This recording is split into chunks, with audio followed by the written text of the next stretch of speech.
Vous écoutez Radio Equinox, la chaîne du peuple. La chaîne du peuple. Bonjour. Une autre situation confuse dans la zone anglophone cette nuit.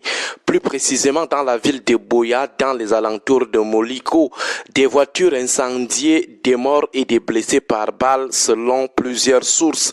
On parle d'une riposte qui aurait été déclenchée par des présumés ambazoniens suite au non-respect par la population des villes mortes instituées chaque lundi depuis le début de la crise par les sécessionnistes armés. Des exactions de crocs qui amènent à interroger ce matin le contrat social entre les populations vivant dans la zone de guerre et l'État au Cameroun. Nous évoquons la question du contrat social parce qu'il y a plusieurs personnes qui chaque fois nous accusent de mettre toujours en avant la responsabilité des dirigeants de notre État tout en marginalisant celle de l'ennemi. Pour mieux comprendre notre fixation sur l'État, il est donc important de revisiter ensemble ce qu'on entend par contrat social. Le contrat social, c'est ce pacte non écrit qui fait en sorte que les gens dans un espace donné décident de se mettre ensemble pour constituer un État qui est comme une réunion. Et pour conduire cette réunion, ces gens mettent sur pied un bureau, le bureau de la réunion qu'on appelle ici le gouvernement ou l'État au sens du pouvoir rationnel légal. Pour faire simple, le pays c'est la réunion, les citoyens sont les membres de la réunion et le gouvernement est le bureau de la réunion.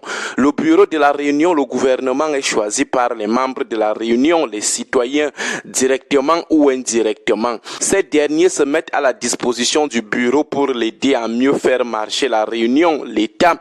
Ces mêmes citoyens, ces membres de la réunion autorisent le bureau de la réunion à utiliser les ressources, les moyens, l'argent de la réunion, non pas pour que les membres du bureau deviennent tous riches, mais pour que la réunion marche bien. La réunion marche bien veut dire que tous les membres de la réunion, les citoyens, sont à l'aise. Car si un citoyen n'est pas à l'aise, il pourrait sortir de la réunion, sortir de l'État, soit en posant des actes comme s'il ne faisait plus partie de l'État, de la réunion, comme si elle n'existait plus pour lui, soit en adhérant à un autre État, en prenant une autre nationalité. Dans le contrat social qui acte l'engagement d'un citoyen à devenir membre d'un État et surtout en confiant la marche de l'État à quelques membres qui deviennent ses dirigeants, le citoyen estime que seul l'État est capable de lui offrir le bien-être. Pour nous résumer, les citoyens cèdent une partie de leur liberté. On dit bien une partie parce que l'autre partie qu'ils ne donnent pas leur permet de rappeler l'État à l'ogre, les dirigeants à l'ogre ou de les déchoir. Ils cèdent leurs ressources et leur orgueil ou égoïsme à l'État et à ses dirigeants. En retour, ces derniers, l'État et ses dirigeants doivent leur offrir le bien-être.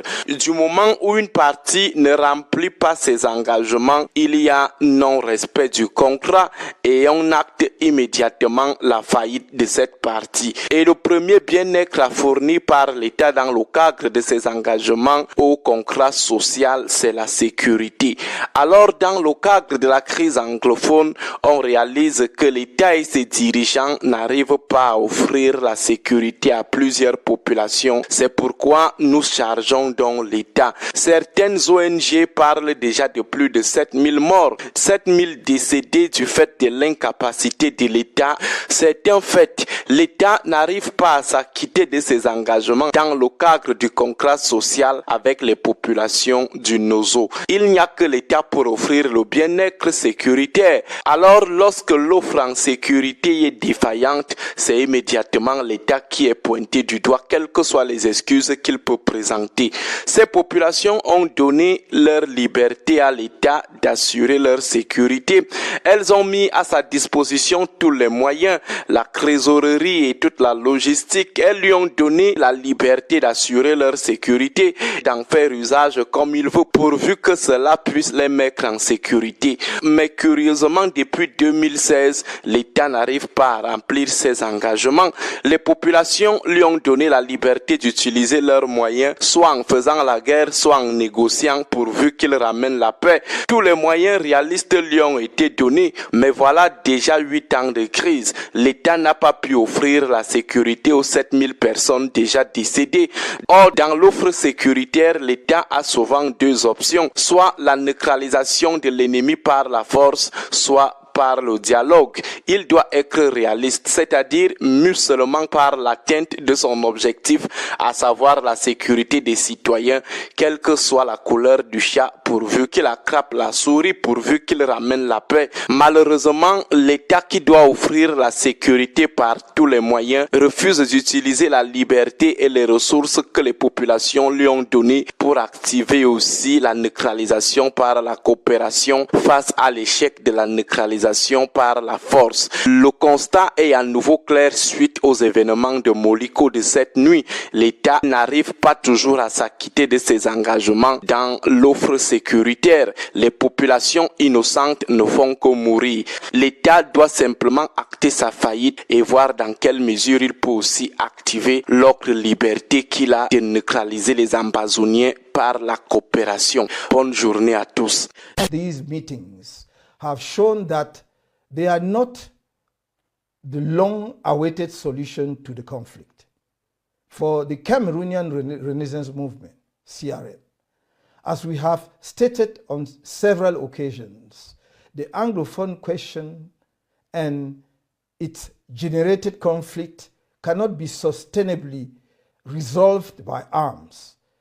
I, therefore, reiterate the urgent need to finally organize a genuine and inclusive national dialogue, including the participant of those who claim to be of the southern Cameroons, during which the form of the state and the introduction of federalism will be particularly discussed.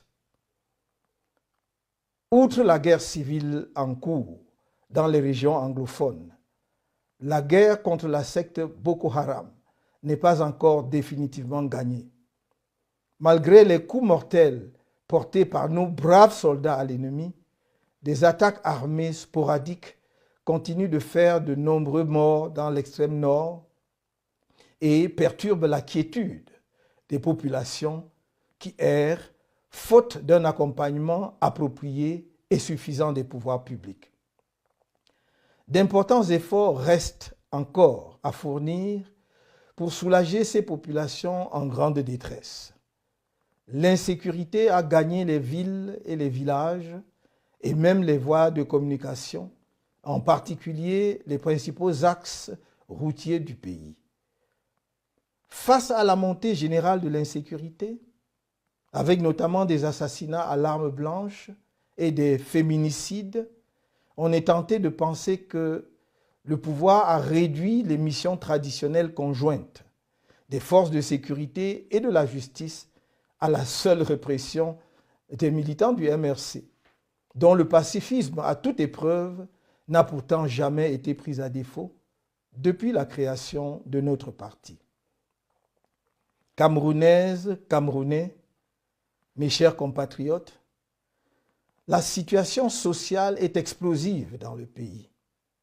Nous la vivons tous au quotidien.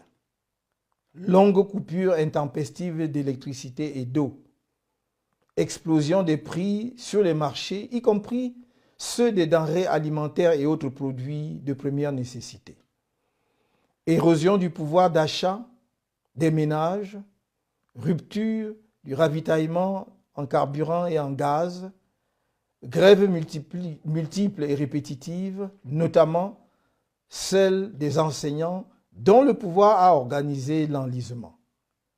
Délabrement généralisé des infrastructures routières à travers le pays, ainsi que du paysage urbain, accentué par le non-ramassage des ordures ménagères, notamment dans la capitale politique, Yaoundé, et la capitale économique, Douala. Dégradation avancée des conditions de travail dans l'administration, manque chronique d'emploi et chômage endémique des jeunes, notamment des diplômés de l'enseignement supérieur. Grande détresse des retraités qui peinent à rentrer dans leurs droits, parfois plusieurs années après leur départ à la retraite, et j'en passe.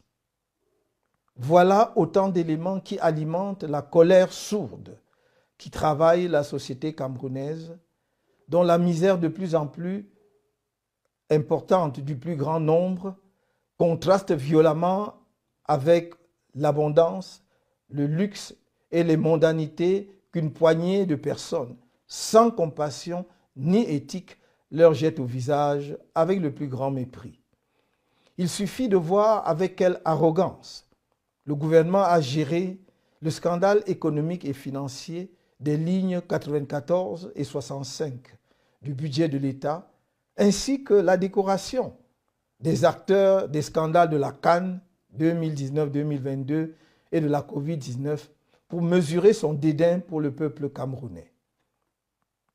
Ensemble, dans les urnes et dans la paix, tournons la page du régime tribaliste, corrompu et incompétent du RDPC en 2025 afin d'éviter l'implosion de notre pays. À cette fin, j'appelle les Camerounais à s'inscrire massivement sur les listes électorales dès leur ouverture au début du mois de janvier et d'aller voter le moment venu, surtout protéger et défendre